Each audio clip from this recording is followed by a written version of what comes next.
good day guys, welcome back to the channel. Now we are within a stone's throw of heading out on our next cycling adventure into Europe. 49 days, Lyon to the Greek islands.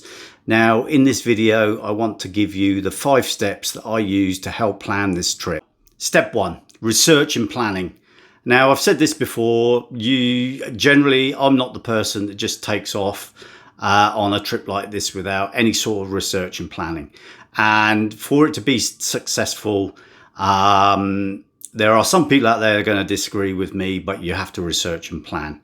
Now that research starts with the basic thing, as is, how long do you want to go for? How long are you going to go for? So on this trip, we've chosen 49 days. The next step is deciding where you want to go. Now, we generally, when we decide where we want to go, obviously it needs to be somewhere that has been on our bucket list. So for instance, on this trip, we're going to eventually end up in the Greek islands. Now, we've always wanted to cycle in the Greek islands, and also we've always wanted to go to Corsica. So in this trip, we're going to take in both. And obviously 49 days, so it's given us plenty of time to get from Lyon to the Greek islands. Now, when you decide on how long you want to go for and where you want to go, basically you need to know in your own mind what your comfortable distance, what your comfortable traveling distance is each day. Now, our comfortable traveling distance is between 40 and 60 kilometers.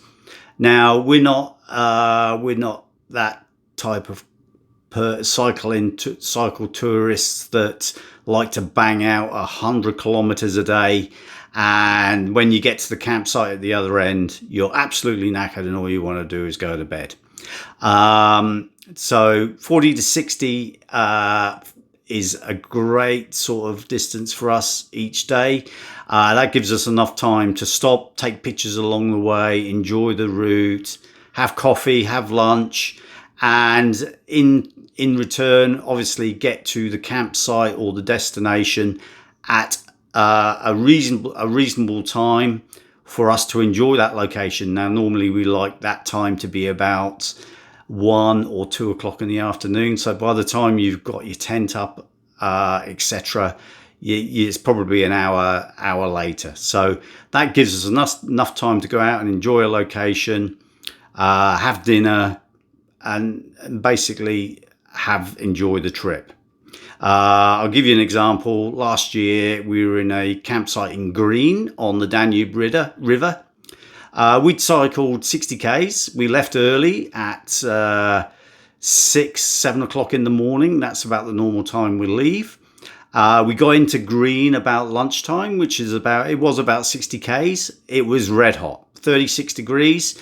We managed to get the pick of the shade for the afternoon. Anyway, about 4 o'clock, a German cyclist rocks up.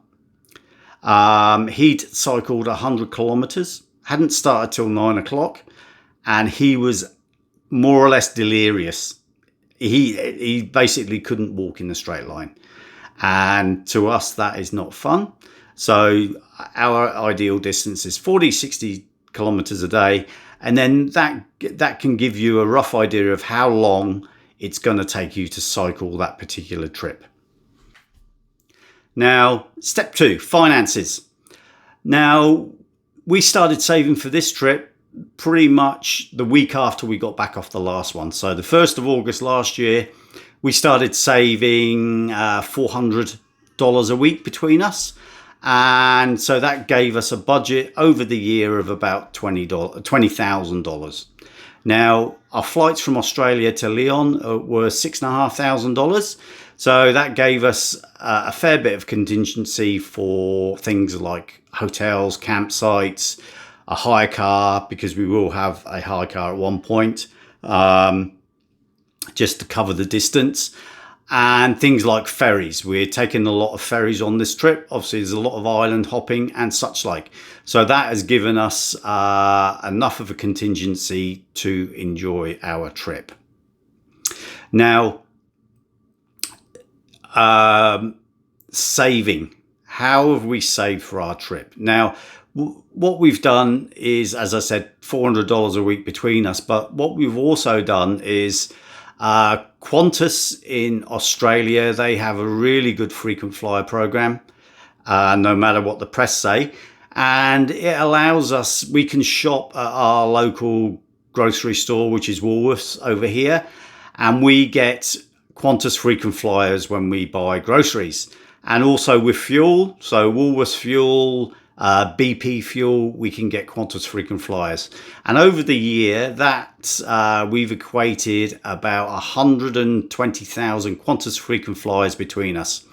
And that knocked about $1,000 off our flight. So we've used that. It's been a bit of a savings. So it's knocked a fair bit off our flight. We use points in cash to pay for the flights. In addition to that, we camp the majority of the time. We enjoy the camping. Hotels are a pain in the ass when you've got a bike and panniers and all this sort of stuff.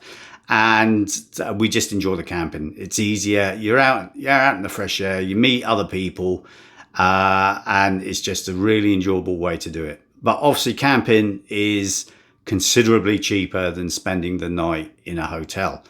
On average, campsites in Europe are around about €30 a night for 2 people and a small tent. Now, on top of that, we will be making our own food, and we will be buying drink at supermarkets rather than going out and eating out every night. We do go out and eat out regularly, but majority of the times, then we will just make our own. And that is how we've managed to save for the trip. Equipment. Now, on the last trip, we used panniers. We each had two large rear panniers and 2 smaller front panniers. But on this trip, we are going to be using bicycle trailers. Now, I have 2 modified Burley Nomad bike trailers, and we're going to be using them. I won't go through them in this video, but we will certainly go through them on a video on the trip. And so that's what we're going to be using to transport all our equipment, tents, sleeping gear, etc. Of any bicycle touring, now obviously your tent, your sleeping bag, clothes, etc. But some essentials and some things that people just don't think about taking. And I know it sounds obvious, but any trip, whether it's a short or a long trip, you need a puncher kit. Your trip can go really badly, can go badly really quickly if you do not have a puncher kit. Now, the next thing is tools. Obviously, I carry bicycle tools, and one of those essential tools is a chain splitter. Now, on our last trip, Nicole's chain snapped. Probably about 2 weeks into the trip, her chain snapped. Now, I had speed links, which are quick links that you can join a chain with, but they just wouldn't set. So in the end, I had to use my chain splitter to basically repair the chain. So that is probably an essential tool on top of your puncher repair kit. Things like Allen keys and screwdrivers and a knife also. Now, training for your trip. Now, as I said, in the step number 1, knowing your limitations in how far you can travel each day.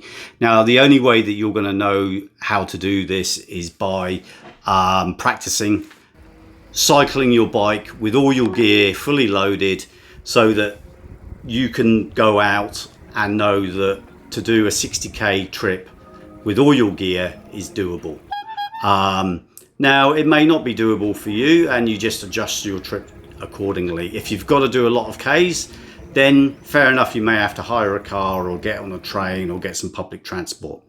But the main thing is that you need to be prepared and you need to get your fitness up to be able to do it. Now, getting your fitness up can be a bit of an on-job training sort of thing. So you get your fitness as you go along, but it's still a good thing to have that experience and to know exactly what your weight feels like when you're cycling.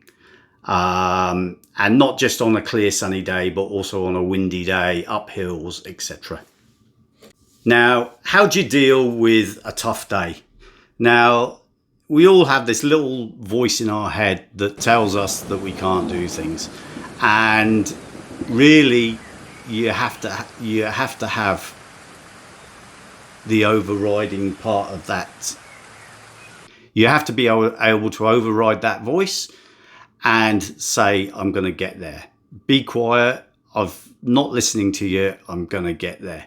Now, it doesn't really matter how long it takes you to get somewhere, so long as at the end of the day you get there safely and you get there in a decent amount of time to be able to get your tent up. Been planned for 12 months. You know, we started planning this trip when we were on the last trip. And one of the things that we do like to do is plan ahead with our accommodation, book ferries, book trains, etc. Now, this may sound that you're fixed to these sorts of things. However, what we do is we book them on flexible rates. So all the hotels that we are staying in, pretty much 90% of them are all Accor hotels, and they're booked on the flexible rates.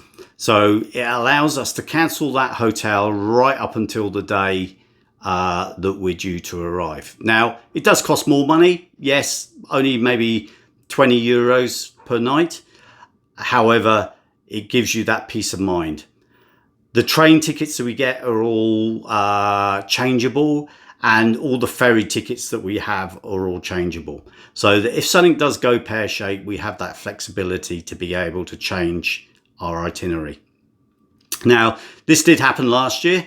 One thing which we were I was a bit slack on, was when we got to Avignon towards the end of the trip, as in the last couple of days, we hadn't booked the train from Avignon to Avignon back to Lyon, and we just assumed that we could get one. However, when we got to Avignon, there was a festival on, and Avignon was absolutely chockers. It was packed. Anyway, when it came to book our train ticket for the Monday morning to get to Lyon, all the trains were fully booked. There was not a train seat out of Lyon. So that then meant that we had to cancel our hotel, but luckily we had it refundable. Luckily we had it changeable. We got another hotel in Avignon, and then we were just a day late leaving Avignon, and we left on the Tuesday. So that's just a good example of why just having that plan, but also having that contingency.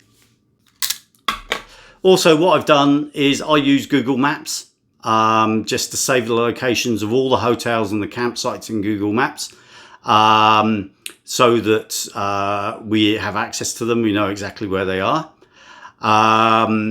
Secondly, we both have full SIMs. We don't just have data SIMs. We have a full SIM with a full mobile phone coverage. And on this occasion in Europe, we use Orange. Not sponsored. We've just found them excellent. And another thing that I would recommend you do on top of passports and all those other things to make sure you've got the correct visas and such like is to get an international driver's license before you go. Make sure you get it before you go, because if you do have to hire a car, there's possibly a lot of places in a lot of countries in Europe that won't hire you a car without an international driver's license. So that is one of the most important things that we do have.